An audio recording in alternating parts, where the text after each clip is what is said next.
ভগবান শ্রীকৃষ্ণ বলে গেছেন,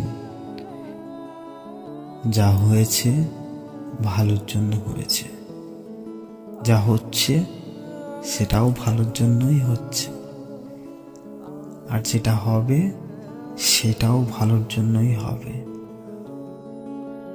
তাই জন্য বলছি, যে থাকার সে এমনিই থাকবে, যে থাকার নয় তাকে তুমি জোর করে ধরে রাখতে পারবে না। তোমার কোনো ভালোবাসা, তোমার কোনো শক্তি দিয়েও তাকে তুমি আটকে রাখতে পারবে না, কারণ সে থাকার নয়। তাই তাকে ছেড়ে দাও, তাকে মুক্ত করে দাও,